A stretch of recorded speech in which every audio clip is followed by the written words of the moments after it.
Que Dieu vous bénisse tous. Franchement, je n'ai fait peut-être que moins de 5 minutes là où j'étais. Mais les versets qui ont été lus sont puissants. Quand le frère a dit je salue la présence des frères Déo, je voulais dire à haute voix, frère, continue. Oui, parce que j'en ai aussi besoin. J'ai vraiment besoin aussi d'écouter. Et en cela, moi aussi, je suis édifié.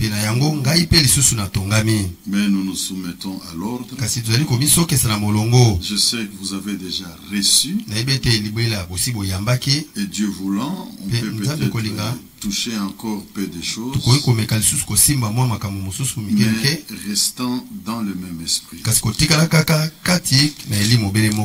Regardez ceci dans Jérémie 23. Jérémie chapitre 23. Parce que nous nous attendons au résultat. Mais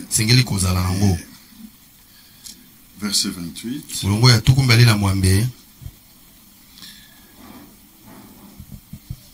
Ou bien on peut commencer un peu au verset 25. J'ai entendu ce que disent les prophètes qui prophétisent en mon nom,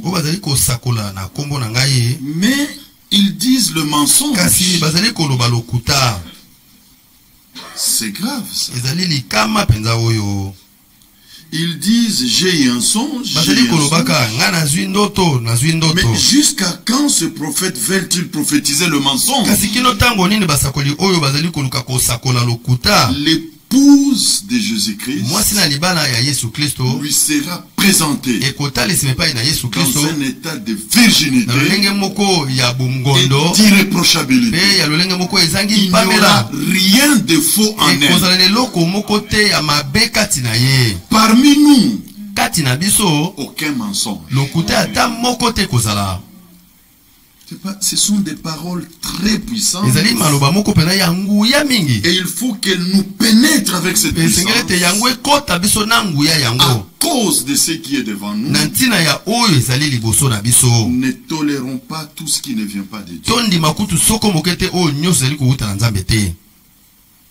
Ils pensent faire oublier mon nom à mon peuple. Verset 28.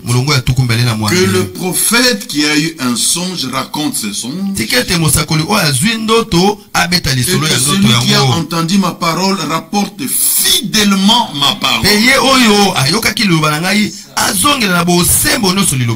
Ainsi qu'on nous regarde comme des serviteurs de Dieu.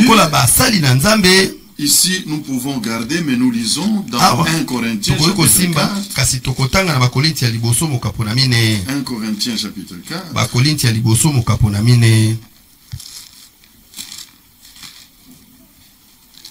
Ainsi qu'on nous regarde comme des serviteurs de Christ et des dispensateurs des mystères de Dieu. Nous proclamons ce qui était caché en Dieu. Pas nos propres paroles, pas nos propres réflexions. Nous rapportons fidèlement ce que nous avons reçu. Et nous respectons dans cela l'ordre divin. Paul dit ceci aux Corinthiens. Là, chapitre 11, le verset 23.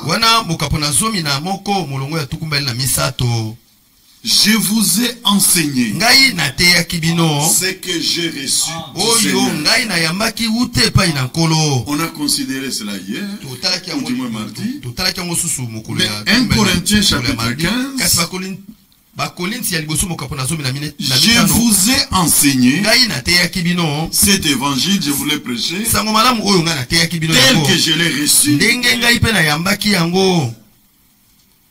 Il est question, bien-aimés frères et sœurs, dans ce que Dieu a dit. Parce que nous nous attendons au résultat. Là, dans 1 Thessaloniciens chapitre 4,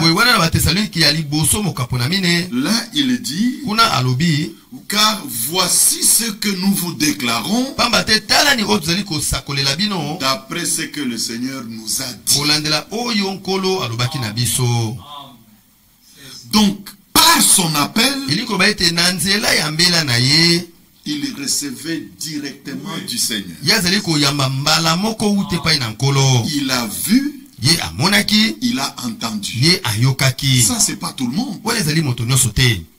Mais lui qui avait cet appel, qui a vu et qui a entendu, il dit à Timothée, dans 2 Timothée chapitre 2, toi mon enfant, fortifie-toi dans la grâce qui est en Jésus-Christ. Et ce que tu as entendu de moi, mais moi je l'ai reçu du Seigneur. Ce que je vous ai proclamé, je l'ai reçu du Seigneur. Alors toi Timothée, ce que tu as entendu de moi en présence de beaucoup de gens, plusieurs étaient là, mais tous ne pouvaient pas rapporter. Mais toi Timothée, ce que tu as entendu de moi en présence de plusieurs personnes, confie-les à des hommes fidèles, des hommes qui garderont la parole telle que je l'ai reçue, telle que le Seigneur l'a prononcée. Timothée n'a pas entendu, mais quand Timothée parle, c'est comme s'il était là quand le Seigneur parlait. Nous n'étions pas dans l'île de Patmos, mais aujourd'hui nous voulons des hommes qui parlent et ils proclament la parole telle que Jean l'a entendue. Donc entre nous et Jean, aucune différence.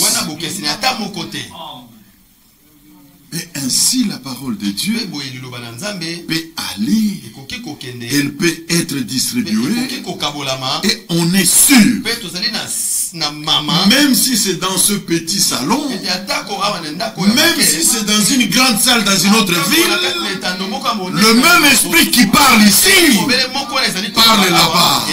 Le même esprit qui opère ici opère là-bas. Comment se fait-il que il n'était pas avec nous, il parle comme nous? Ils ont les mêmes expériences que nous.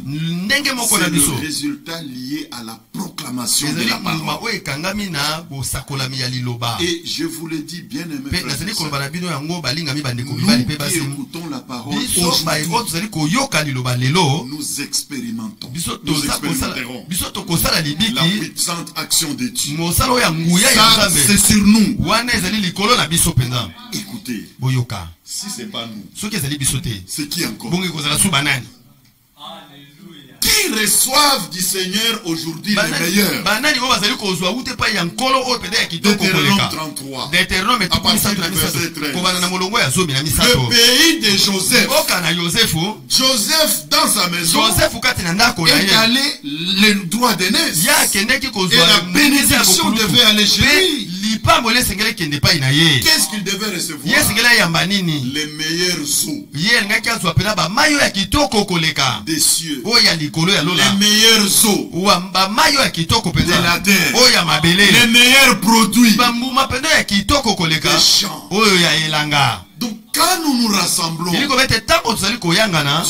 ne nous donne pas des choses moisies. Nos réunions reçoivent le meilleur.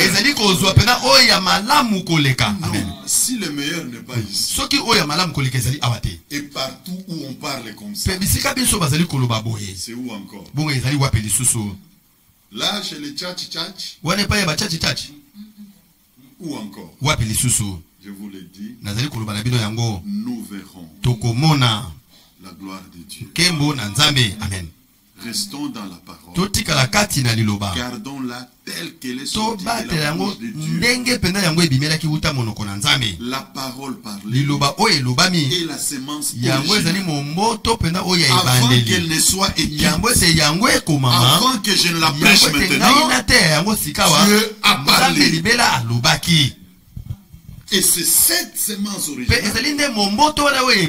qui doit être en nous. Et si cette sémence est en nous, la finalité, nous-mêmes nous parlerons et cela arrivera. Que Dieu nous garde dans son amour. Ici nous rentrons dans Jérémie 33. Là au verset 28. Que le prophète qui a eu un songe raconte son songe et que celui qui a entendu ma parole la rapporte.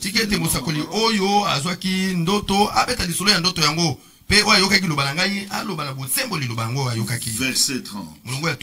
C'est pourquoi, voici, dit le Seigneur, j'en veux aux prophètes qui se dérobent mes paroles l'un à l'autre. Voici, dit le Seigneur, j'en veux aux prophètes qui prennent leur propre parole et la donnent pour ma parole. Mais c'est grave.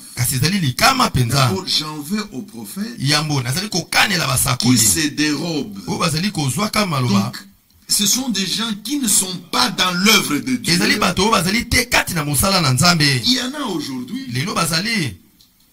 Ils ne sont pas dans la distribution de la nourriture. Il ne suffit pas de parler de Walde Frank. Il ne suffit pas de citer son nom. Mais il faut que le même esprit qui est sur lui soit sur nous. Et que nous puissions parler dans le même amour. Aujourd'hui, par la prédication, il doit s'agir de la communication d'une substance. Pas seulement de la connaissance, mais quand nous prêchons, ceux qui écoutent reçoivent Christ. La même substance divine, par les paroles qui sont proclamées, il est communiqué en ceux qui écoutent. C'est ainsi que ce que nous disons, nous devons faire très attention. On peut répéter les mêmes mots, les mêmes paroles, mais quelque part on a déformé. Et le résultat ne sera pas. Mais que Dieu nous fasse grâce, et il nous l'a déjà fait. Parce que l'amour de la vérité qui est là fera que nous ne nous mélangerons pas dans ce que les hommes sont en train de donner. Ici au verset 31 on lisait, voici dit le Seigneur, j'en veux aux prophètes qui prennent leur propre parole et la donnent pour ma parole. C'est très grave. Tant qu'elle restera la parole de Dieu, elle agira dans les cœurs qui croient. 1 Thessaloniciens chapitre 2 verset 13. Vous l'avez reçu en tant que parole de Dieu, non pas comme parole d'homme, mais ainsi qu'elle est réellement, la parole de Dieu qui agit en vous qui croyez. Dans chaque cœur qui croit, la parole de Dieu agit. Là dans Hébreux chapitre 4, à partir du verset 12, Hébreux chapitre 4, le verset 12, voyez ce que est la parole de Dieu.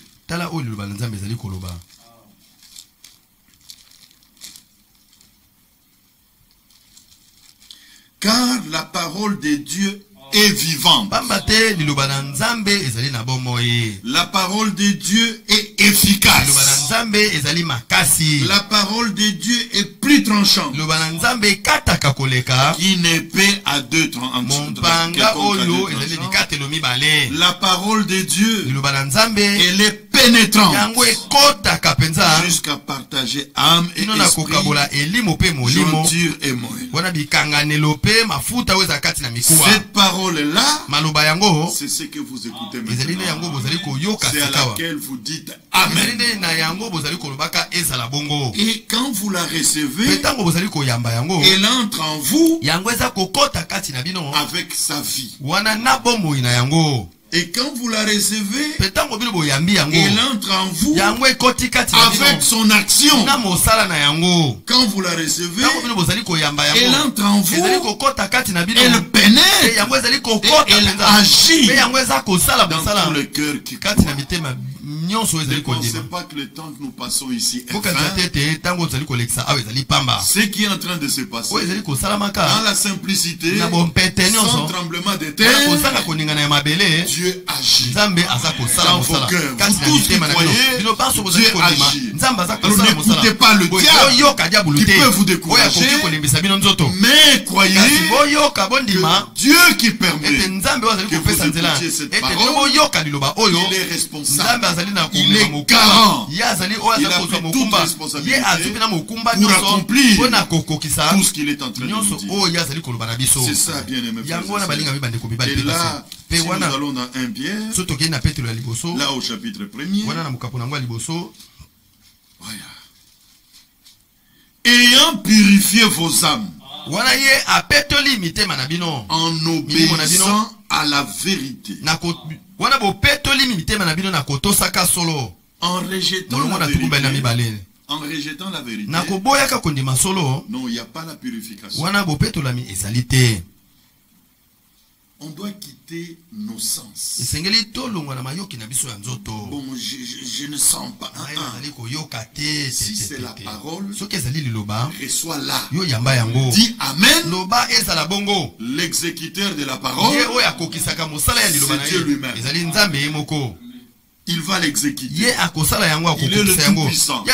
Il est vivant. Alors, quand vous la recevez, et vous obéissez à la parole, elle purifie votre cœur. Et tout cœur purifié, le résultat est vous obtenez un amour fraternel sincère. Ainsi nous pouvons nous aimer ardemment les uns les autres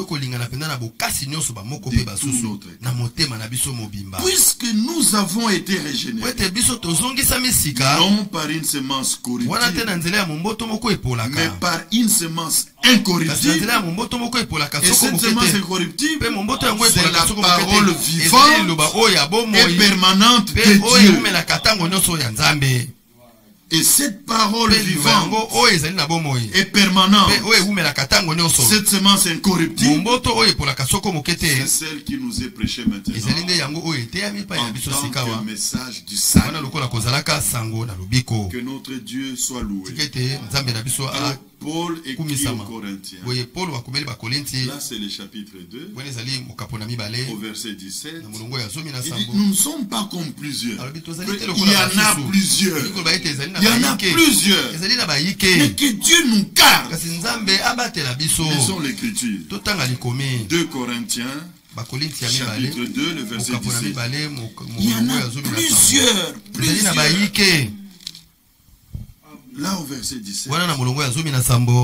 Car nous ne falsifions point la parole de Dieu comme font plusieurs. Plusieurs le font. Ils prennent leur propre parole pour la parole de Dieu, leur propre vision, leur propre compréhension. Mais il s'agit de la révélation. Paul lui-même, avant d'annoncer le Fils de Dieu, il fallait qu'il lui soit révélé. Ainsi, il n'allait pas prêcher quelqu'un d'autre. Il n'allait pas prêcher une idée. Il n'allait pas prêcher des visions d'un camp. Mais il devait prêcher Jésus-Christ. Le sens de sa prédication, c'était Jésus-Christ. Alors, celui qui n'a pas la révélation, il falsifie. Il peut dire des bonnes choses. Mais les bonnes choses importent peu. Ce dont nous avons besoin, ce que Christ parle. Et quand lui il parle, tous ceux qui reçoivent la parole, Christ vit en eux par la foi. Et ce n'est plus moi qui vis, c'est Christ qui vit en nous. Nous voulons garder la parole pure. Nous voulons rester fidèles. Parce que si la semence est gardée dans son originalité, elle agira. Et on ne peut pas avoir de doute pour ce qui concerne les résultats. Mais c'est avec sincérité. Mais c'est de la part de Dieu que nous parlons en Christ devant Dieu. Qu'il en soit ainsi partout. Chacun dans l'ordre dans lequel Dieu veut l'utiliser. Tous, ça doit être de la part de Dieu. Mais les uns, ils ont un mandat par rapport à l'âge. Les autres sont attachés à ce mandat pour exécuter la même tâche. Oui. Moïse ne devait pas travailler de l'or. Moïse ne savait peut-être pas tisser les tentes. Mais Moïse a vu. Et il lui fit dire, prends soin de tout faire. Donc toi Moïse tu verras. Donc toi Moïse tu feras tout d'après le modèle démontré ici. Vous voyez, un modèle lui fut montré. Il devait tout faire d'après le modèle. Mais le Seigneur lui dit, là en bas, il y a Betsalel, il y a Oholiab, il y a d'autres avec qui travaillent. Je les ai choisis. Et l'esprit qui est sur toi, je l'ai mis sur eux. Ils ont le même esprit que toi, afin qu'ils exécutent tout ce que je t'ai montré. Vous voyez l'harmonie dans les travaux.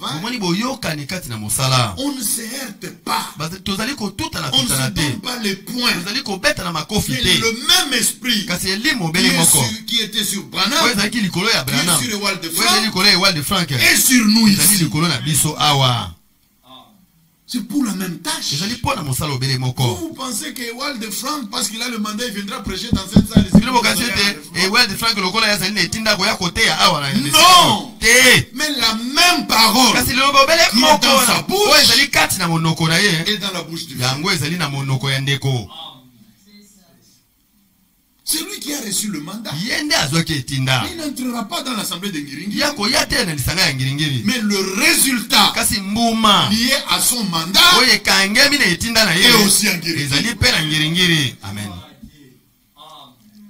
Donc aujourd'hui, nous disons au diable et à tous ses agents, vous nous avez perdus pour toujours.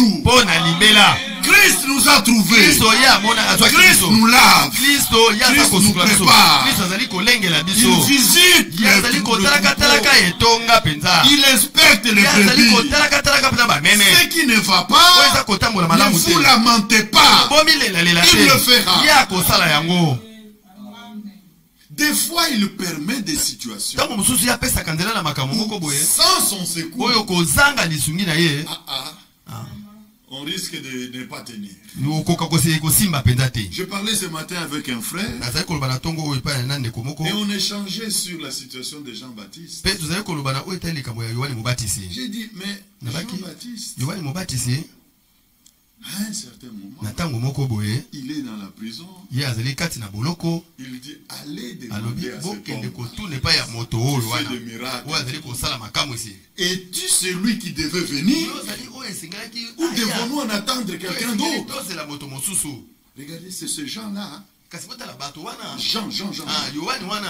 Qui était au désert et qui est venu prêchant.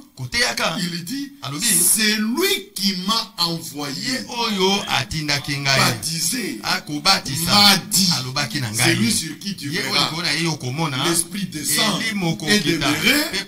C'est lui l'agneau qui ôte le péché, c'est lui qui pardonne le péché et qui baptise du Saint-Esprit. Et j'ai vu et j'ai rendu témoignage.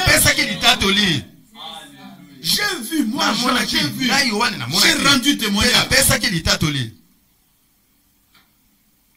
Parce que quelqu'un m'a parlé au désert. Et il m'a envoyé baptiser. Et ce qu'il m'a dit est vrai. Car j'ai vu et j'ai rendu témoignage. Lui qui a vu, qui a rendu témoignage en prison, il va demander à cet homme-là. Et tu c'est lui qui devait venir. Et toi on t'a dit au désert, c'est lui sur qui tu verras l'Esprit descend et demeurer, c'est lui. Dieu peut nous mettre dans des situations où sans son secours, on ne peut pas tenir. Vous voyez, Jésus-Christ est là. Il est notre soutien. Alors il a dit aux employés de Jean, allez dire à Jean ce que vous voyez. Ésaïe 35 est en pleine manifestation. Les aveugles voient, les muets parlent, les sourds entendent, le boiteux marche. La bonne nouvelle est proclamée. Allez le dire. Le Seigneur nous ramènera toujours dans les Écritures pour nous secourir. Quand l'ennemi viendra comme un fleuve, l'Esprit du Seigneur le mettra en fuite. Jean était en difficulté. Mais comme il était dans le plan, le Seigneur ne pouvait pas l'abandonner. Allez lui dire, l'Écriture est accomplie. Même s'il est en difficulté, Dieu continue son dessein. Et le Seigneur dit, heureux celui pour qui ce ne serait pas une occasion d'échec. Et pour nous, c'est la même chose. Ce ne sera pas pour nous une occasion d'échec. Chaque parole, le Seigneur veillera au milieu de nous. Même si vous êtes en difficulté, ne perdez pas courage. Ne pensez pas qu'il vous a oublié. Vous êtes une partie du plan. Ne pensez pas que vous êtes en retard. L'État ne vous a pas laissé. Tout marche correctement. Même en prison, il est avec vous. Non, c'est facile d'en parler, mais c'est difficile de le vivre. Moi, on m'a dit au désert, et j'ai vu, et j'ai rendu témoignage, et puis il vient, et je vais en prison, jusqu'à ce qu'on lui a coupé la tête. Il n'a pas quitté la prison, hein.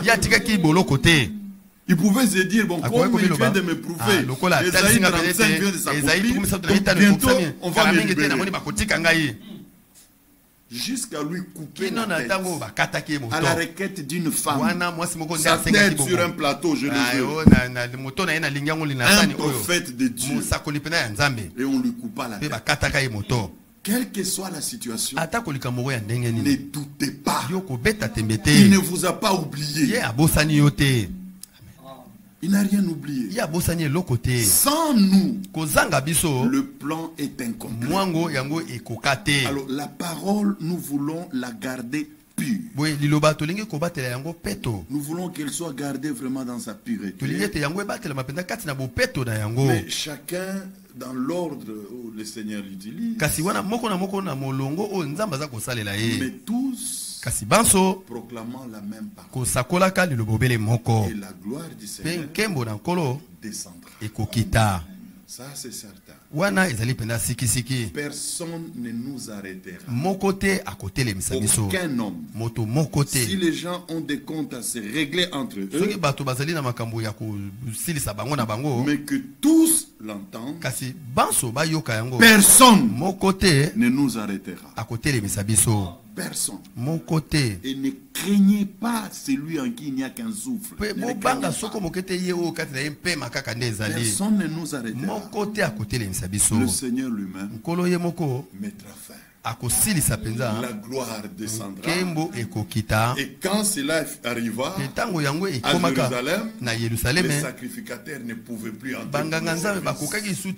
Car la maison était remplie de la gloire de Dieu. Le Seigneur lui-même s'occupera de l'achèvement. Lui-même s'occupera de l'achèvement. Ainsi nous retournons dans Jérémie.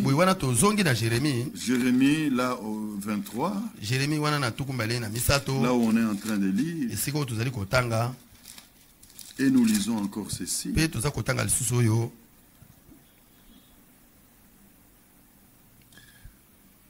Verset 32. Donc c'est grave de prendre ses propres paroles pour les paroles du Seigneur.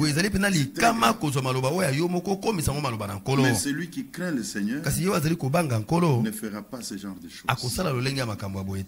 Que le Seigneur ferme nos bouches. Qu'il le ferme vraiment. Que lui-même remplisse. Qu'il puisse lui-même s'occuper de nos bouches. Quand nous voulons parler par nous-mêmes, qu'il le ferme. Mais quand lui veut la remplir, il l'ouvre seulement. Et l'écriture s'accomplit. Ouvre ta bouche, je la remplis. Que ce soit ainsi dans nos réunions. Qu'il ne sorte pas de nos bouches un seul mensonge. Tu peux prendre donc un bidon de Swisstar, plein de Swisstar, testé au laboratoire pur. Mais si tu prends une seule goutte d'acide sulfurique, tu mets dedans, ce n'est plus pur. Non frère, rien que ça. Non. Les élus, pour les élus, tolérance zéro. Quand c'est zéro, c'est zéro. Non, tu vois frère, c'est 0,1. Nous voulons que ce soit zéro. On ne tolérera rien de faux. Mais le faible parmi nous, nous les supporterons. Mais comment voulez-vous que le Saint-Esprit puisse encore, de quelle manière voulez-vous qu'il puisse encore nous parler? Regardez comment Dieu prend soin de nous.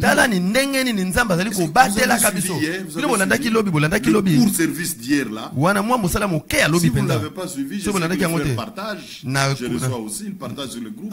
Suivez ce service.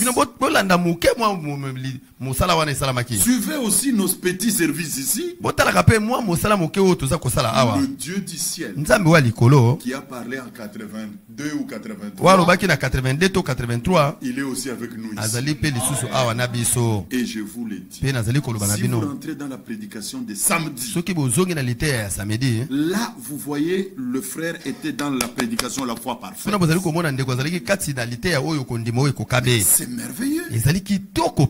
Donc Dieu nous aime. Donc vous comprenez l'importance d'écouter une parole parfaite. Frère, les prédications doivent être parfaites. Oh non, nous commettons tous des erreurs. Dans notre marche, il y a des choses qu'on n'a pas fait correctement. Mais en proclamant la parole, ça doit être 100% vrai. Ça doit être comme ça. Que Dieu soit loué. Et qu'il confirme vraiment sa parole. Nous sommes à la fin. Une parole parfaite amène en nous la foi parfaite. Et une foi parfaite nous lie à l'amour parfait. Et seul l'amour parfait pour entrer, ça commence par ce que nous écoutons. Quiconque aime l'avènement du Seigneur, quiconque attend son enlèvement, haïra tout mensonge. Il n'haïra aucun frère, mais il haïra le mensonge. Il rejettera le mensonge. À cause de sa préparation, à cause de son enlèvement, il rejettera tout ce qui est faux. Amen. C'est ça, bien-aimé frère. Et en cela, Dieu nous a gardés de tomber dans les clubs de prédicateurs. Dieu a voulu. On s'est rencontré avec frère Roger en Europe. Avant, quand j'étais venu, quand notre bien-aimé frère Noé était encore là, peut-être on s'était salué avec le frère Roger, je ne sais pas. Mais il était difficile de me dire c'est celui-ci le frère Roger. Mais j'entendais toujours le nom. Le frère Roger Tindele. Mais on s'est rencontrés en Europe. On a eu le temps de communier. Dieu a permis que ce soit ainsi. Je suis ici. Frère Déo, est-ce que tu peux venir nous apporter la parole? Et voilà comment. Et ça se limite là. Oh frère Déo, nous devons monter des stratégies. Nous ne sommes pas dans ça. C'est une relation qui doit exister entre tous les hommes de Dieu. Relation de la parole. Pas de cartel. Pas de camp. Pas d'exclusion.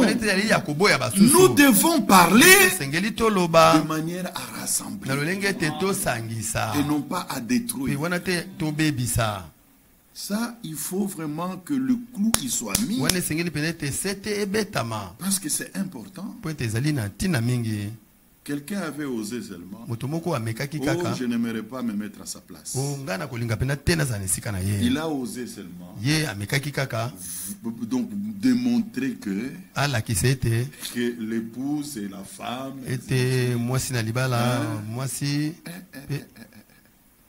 aucun week-end de service international n'est passé sans qu'on martèle là-dessus. Le Saint-Esprit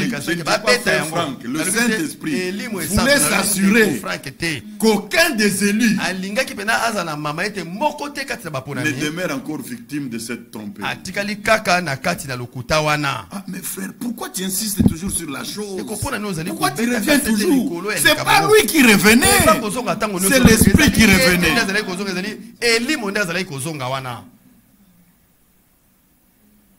Frère, un peu de levain fait lever toute la base. Alors ce n'est pas un manque d'amour. Non, c'est dans l'amour que ce qui est faux doit être corrigé.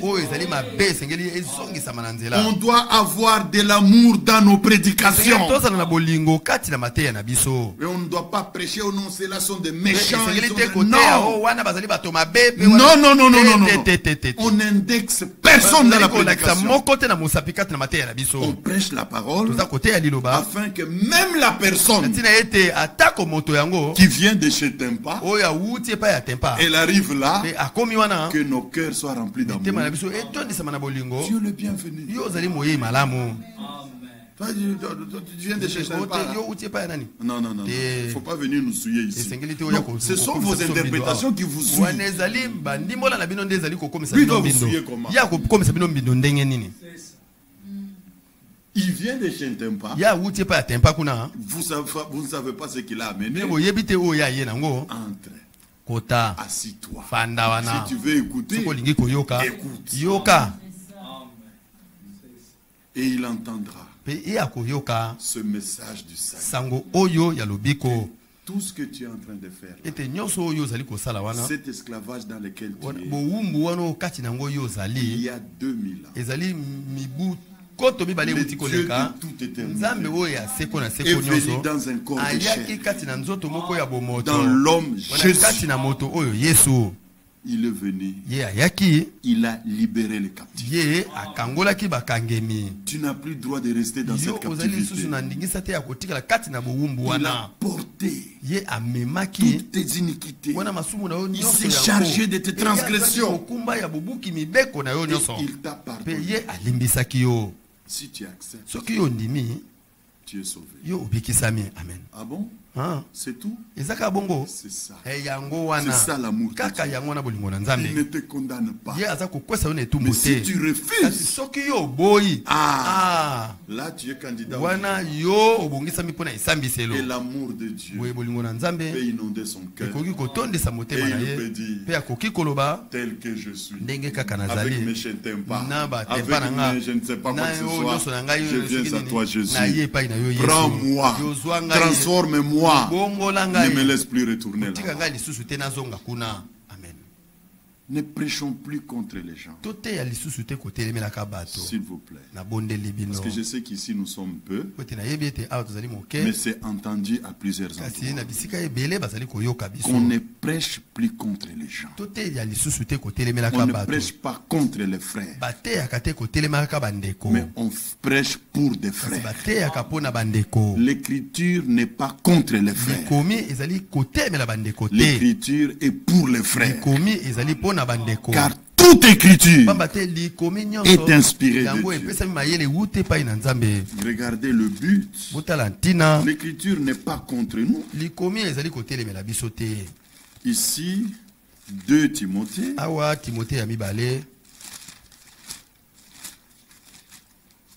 Excusez-moi. 2 Timothée.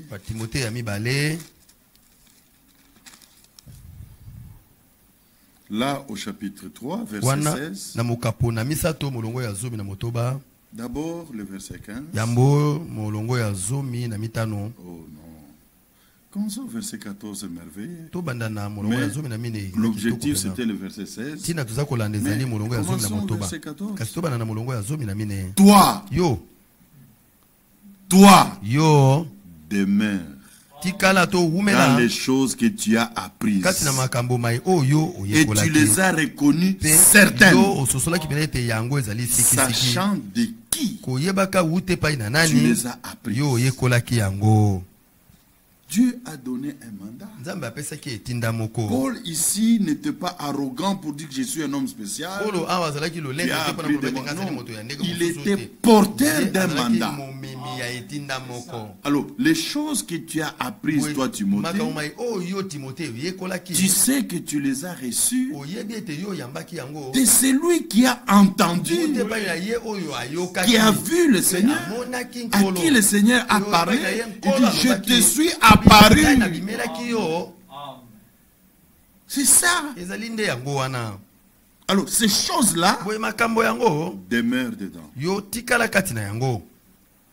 Dès ton enfance, tu connais les saintes lettres. Ils peuvent te rendre sage à salut par la foi en Jésus-Christ. Toute écriture est inspirée de Dieu, utile pour enseigner. Quand on veut enseigner, c'est par des écritures. pour convaincre par des écritures, pour corriger par des écritures, pour instruire dans la justice par les écritures. Tout cela avec un seul but, afin que l'homme de Dieu soit accompli et propre à toute bonne œuvre. Sans les écritures, ceci ne peut pas arriver. Alors il est question, bien-aimés frères et sœurs, que Dieu nous fasse grâce, que nous restions vraiment dans ce qu'il a dit. Là, on va terminer. Dans Jérémie, le chapitre 23, verset 32, voici, dit le Seigneur, j'en veux à ceux qui prophétisent des songes faux et qui les racontent et qui égarent mon peuple par leur mensonge et par leur témérité. Je ne les ai point envoyés. Ils n'ont aucun mandat. Je ne leur ai point donné d'ordre. Et par conséquent, ils ne sont d'aucune utilité à ce peuple. Tout faux don est inutile. Mais vous ne les combattez pas. Ce qui est faux, ne le recevez pas. Mais souvenez-vous aussi, dans Matthieu 13, le Seigneur a dit, laissez-les croître ensemble. Seigneur, quel zèle. Vêtu que nous allions arracher. Peut-être ce que tu veux arracher la croix que c'est livré. C'est le blé. Vous ne savez pas quel dommage vous pouvez causer avec vos démarches là, voulant discréditer des prédicateurs. Mais Jésus savait que Judas est faux. Jésus savait qu'il touchait dans la caisse. Mais jamais une réunion s'est tenue. On est même incapable de faire ce que les il n'y a jamais eu de telle réunion.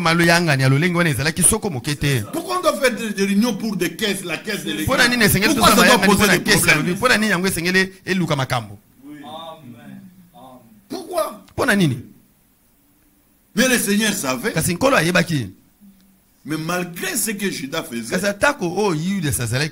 l'assemblée n'a pas eu de problème. Et quand on leur a demandé de payer ce qu'ils devaient payer à César, va pécher l'oiseau. Payons, l'œuvre continue. Et Judas était là. Laissez-les croître ensemble.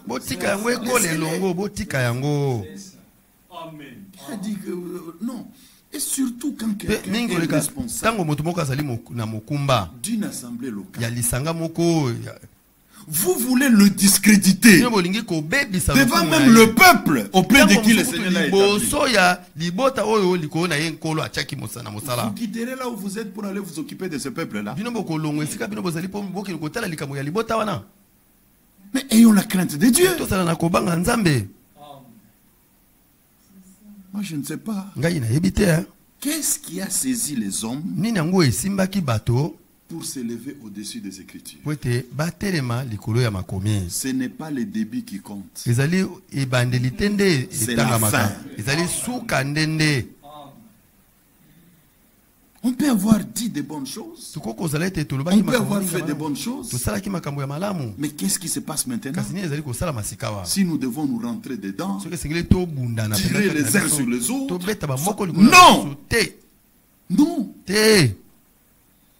On doit comprendre, bien aimés frères et sœurs, que le temps est vraiment très avancé.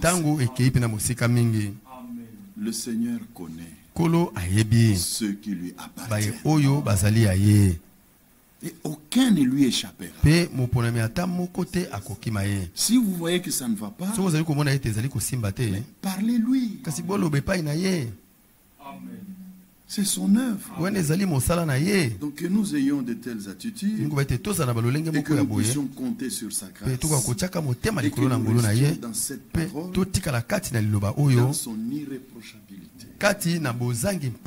Parce que j'aime toujours cette écriture de Tite.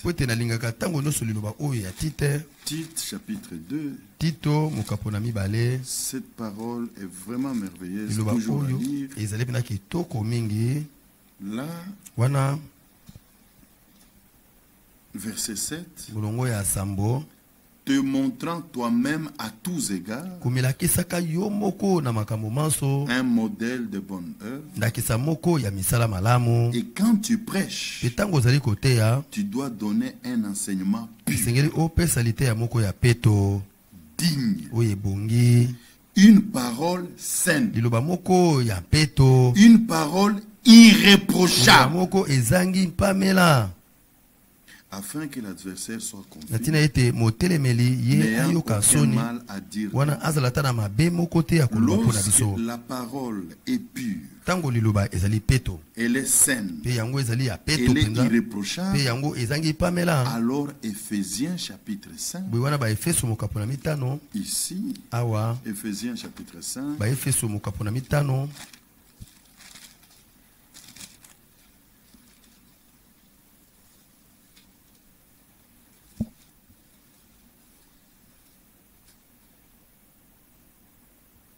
Éphésiens chapitre 5, là au verset 26, d'abord au verset 25, là au milieu,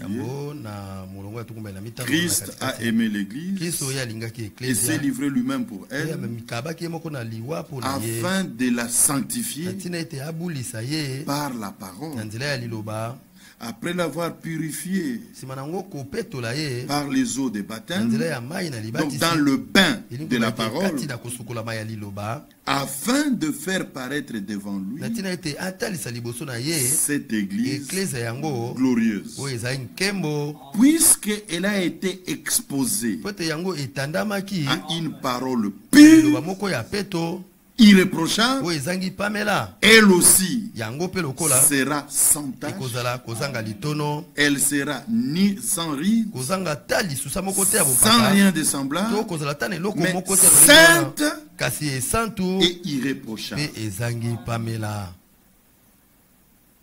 C'est ça, bien aimé frère.